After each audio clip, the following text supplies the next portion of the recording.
കോൺഗ്രസ് മന്ത്രിസഭ കേരളത്തിൽ ഭരണത്തിൽ വന്നാൽ നടപ്പിലാക്കുമെന്ന് പറഞ്ഞിരുന്ന ഒരു പ്രധാനപ്പെട്ട കാര്യം നടപ്പിലാക്കാൻ പോവുകയാണ്.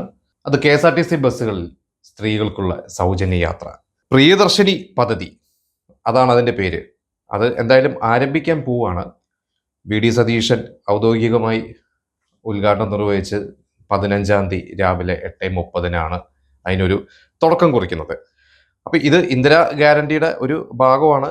അപ്പൊ കുറെ വിമർശനങ്ങളും അതിനോടൊപ്പം തന്നെ കുറെ ഇവരെ അനുകൂലിച്ചും കയ്യടികളും ഒക്കെ നേടിക്കൊണ്ടിരിക്കുന്നുണ്ട്. എന്തായാലും ഇതിപ്പോ തുടക്കം ഓർഡിനറി ബസ്സുകൾക്ക് മാത്രമാണ്. അപ്പൊ അതാണ് ഇതിലെ ഒരു വിമർശനത്തിന്റെ ഒരു പ്രധാനപ്പെട്ട കാരണം. എന്തായാലും നമ്മുടെ മന്ത്രി CP ജോൺ അദ്ദേഹം ഇതിനെക്കുറിച്ചൊരു വിശദമായിട്ടൊരു പത്രസമ്മേളനമൊക്കെ നടത്തിയിട്ടുണ്ട്. ഇന്നും അദ്ദേഹം അതിനെക്കുറിച്ച് പല മീഡിയാസിന് മുമ്പിലും സംസാരിക്കുന്നൊക്കെ ഉണ്ട്. അപ്പൊ അദ്ദേഹം പ്രധാനപ്പെട്ടതായിട്ട് തുടങ്ങുമ്പോൾ തന്നെ അദ്ദേഹം പറഞ്ഞൊരു കാര്യം ചരിത്രത്തിൽ രേഖപ്പെടുത്താൻ പോകുന്ന വലിയ ഒരു തീരുമാനമാണ് എന്നാണ്. കാരണം ഇത് കേരളത്തിൽ എന്തായാലും ആദ്യമായിട്ടാണല്ലോ ഇങ്ങനെ ഒരു പ്രഖ്യാപനം എന്ന് പറയുന്നത്. പിന്നെ അതിൽ കുറെ കാര്യങ്ങൾ പറയുന്നുണ്ട്. അതായത് നമ്മുടെ APL BPL വയസ്സ് ഇതൊന്നും കണക്കാക്കുന്നില്ല. ഈ സ്ത്രീകളുടെ അവരുടെ സാമ്പത്തിക സ്ഥിതിയോ അല്ലെങ്കിൽ അവരുടെ പ്രായമോ ഒന്നുമില്ല. സ്ത്രീകൾക്കും ട്രാൻസ്ജെൻഡേഴ്സിനും ഉണ്ട്. പിന്നെ മറ്റ് സംസ്ഥാനങ്ങളിലൊക്കെ അതത് സംസ്ഥാനങ്ങളിലെ സ്ത്രീകൾക്ക് മാത്രമാണ്. അതായത് ഇപ്പൊ ഞാൻ മനസ്സിലാക്കുന്നത് കേരളത്തിലുള്ള ഒരു സ്ത്രീക്ക് സൗജന്യമായിട്ട് KSRTC യാത്ര കൊടുക്കുക അല്ലെങ്കിൽ സർക്കാർ ബസ്സിൽ യാത്ര കൊടുക്കുന്ന മറ്റേതെങ്കിലും സംസ്ഥാനത്ത് പോയി കഴിഞ്ഞാൽ അത് ലഭിക്കാറില്ല. പിന്നെ അവർക്ക് അവിടെ പലയിടത്തും ID കാർഡ്, ആധാർ കാർഡ് ഇതെല്ലാം കാണിക്കണം. ഇവിടെ അതൊന്നുമില്ല. ഒരു സർട്ടിഫിക്കറ്റോ ഡോക്യുമെന്റ്സോ ഒന്നും രേഖകളൊന്നും കയ്യിലെടുക്കേണ്ട. സ്ത്രീയാണോ നിങ്ങൾക്ക് അവിടെ സൗജന്യ യാത്രയായിരിക്കും എന്നുള്ളത് തന്നെയാണ് പറയുന്നത്. ഇപ്പൊ എന്തായാലും തുടക്കം അത് ഓർഡിനറി ബസ്സുകൾക്കാണ്. 3125 ഓർഡിനറി ബസ്സുകളാണ് ഇപ്പോൾ ഉള്ളത്. ഈ ബസ്സുകളിലെല്ലാമാണ് ഇതിപ്പോ പ്രഖ്യാപിച്ചിരിക്കുന്നത്. ഇത് എല്ലാവർക്കും കേൾക്കുമ്പോൾ അറിയാം വലിയൊരു ബാധ്യതയാണ് അത് സർക്കാരിന്. ഓൾറെഡി KSRTC നഷ്ടത്തിലാണ് എന്ന് പറയുന്നു. അപ്പൊ ഇതിന്റെ ആദ്യത്തെ ഒരു അനൗൺസ്മെന്റ് കാര്യങ്ങളൊക്കെ വന്നു കഴിഞ്ഞപ്പോൾ അല്ലെങ്കിൽ KSRTC നഷ്ടത്തിൽ, ശമ്പളം കൊടുക്കാൻ പറ്റില്ല, പല പല പ്രശ്നങ്ങൾ. അതിനിടയ്ക്ക് ഇനിയിപ്പോൾ ഇത് KSRTCക്ക് ഒരു ബാധ്യതയാകുമോ എന്നുള്ളതായിരുന്നു. പക്ഷെ ഇത് KSRTCക്ക് ഒരു ബാധ്യതയാവില്ല. KSRTCയുടെ ചുമലിൽ ഇത് വരില്ല.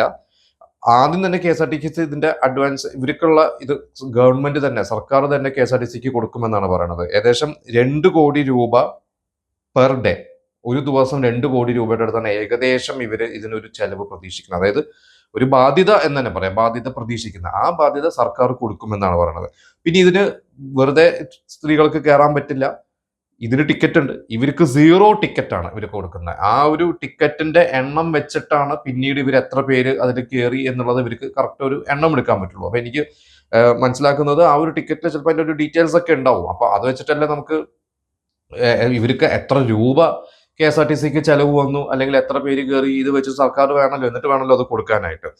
പിന്നെ ഇത് കൂടാതെ ഗവൺമെന്റ് വേറെയും കുറെ കാര്യങ്ങൾ KSRTC ലാഭത്തിലാക്കാൻ അല്ലെങ്കിൽ KSRTC സഹായിക്കാനായിട്ട് പറയുന്നുണ്ട്. അതായത് പരസ്യങ്ങൾ ഇപ്പോൾ ഓൾറെഡി ഉണ്ട്. നമുക്കറിയാം KSRTCയുടെ പുറത്ത് വണ്ടിയുടെ പുറത്തൊക്കെ ഒരുപാട് പരസ്യങ്ങൾ, അത് വലിയൊരു വരുമാനം തന്നെയാണ്. അത് കൂടാതെ വേറെയും പല കാര്യങ്ങൾ ഇവർ ശ്രമിക്കുന്നുണ്ട്. പിന്നെ ബസ് സ്പോൺസർ ചെയ്യണവർക്ക് സ്പോൺസർ ചെയ്യാം, സ്വാഗതം ചെയ്യുന്നു. അതിന്റെ മറ്റ് ലീഗൽ കാര്യങ്ങളോ അല്ലെങ്കിൽ ഇപ്പൊ നമ്മൾ നൂലാമാല എന്ന് പറയല്ലോ, അങ്ങനെ എന്തെങ്കിലും നൂലാമാലയൊക്കെ ഉണ്ടോ എന്നുള്ളത് മറ്റൊരു കാര്യം.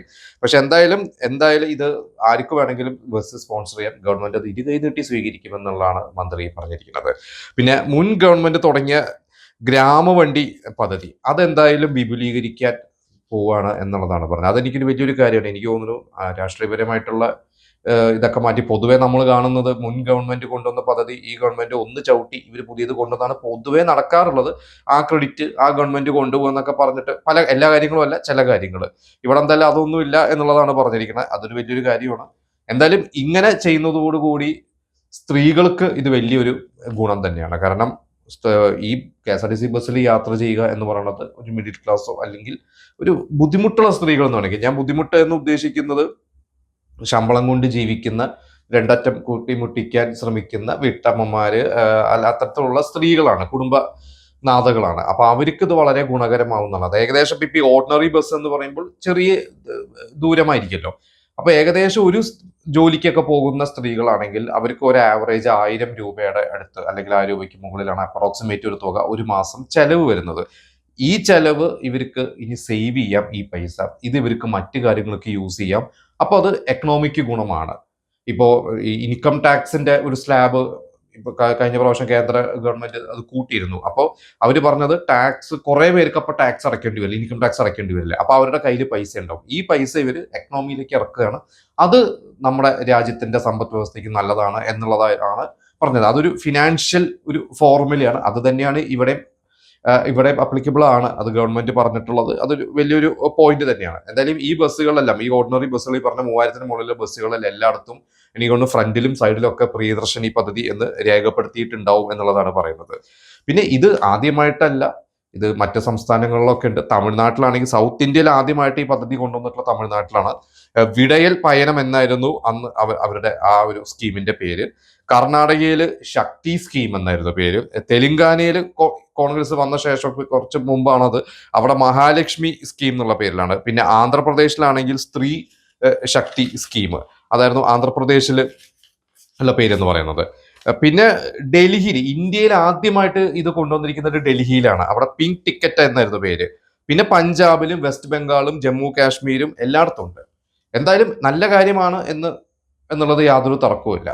പക്ഷെ ഇതിന്റെ 2-3 കാര്യങ്ങൾ. ഒന്ന്, ഇപ്പൊ ഒരു പ്രതിപക്ഷം CPM പ്രതിഷേധിച്ചിട്ടുണ്ട്. CPM പറഞ്ഞത് പ്രധാന കാര്യം, ഇവർ ആദ്യം ഭരണത്തിൽ വന്ന സമയത്ത് പറഞ്ഞിരുന്ന എല്ലാ KSRTC ബസ്സും എന്നുള്ള രീതിയിലാണ് പറഞ്ഞത്. ഇപ്പൊ ഇതൊരു ഓർഡിനറി ബസ്സുകളിൽ മാത്രമാണ്.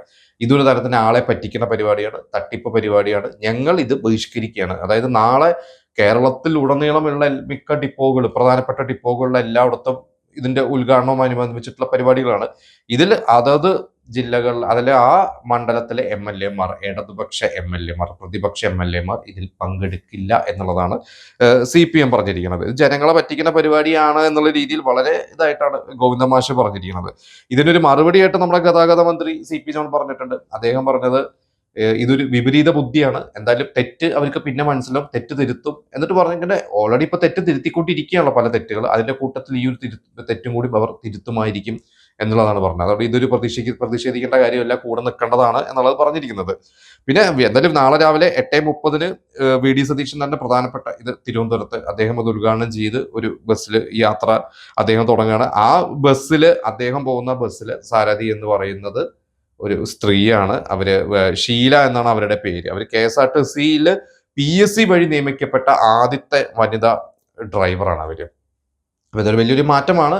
നടക്കട്ടെ, നല്ല കാര്യങ്ങളാണ്. പക്ഷെ ഈ പറയുന്ന CPM പ്രതിഷേധിക്കുന്ന കാര്യമല്ല, അതല്ലാതെ ചില വേറിട്ട സമരങ്ങൾ നടക്കുന്നുണ്ട്. അതിൽ ഒന്ന് പ്രൈവറ്റ് ബസ്സുകാരുടെ നെഞ്ചത്തടിക്കുന്ന ഒരു കാര്യം തന്നെയാണ്. പ്രൈവറ്റ് ബസ്സുകാർ ഇതെങ്ങനെ, അവരെത്രത്തോളം ഇത് ബാധിക്കും എന്നുള്ളതാണ് അവരുടെ ഒരു വിഷമം. അതിൽ ഇപ്പൊ എറണാകുളത്ത് മാഞ്ഞാലി ആലുവ റൂട്ടിൽ ഓടുന്ന ഒരു ബസ് ഉണ്ട്, ലിറ്റിൽ ഫ്ലവർ.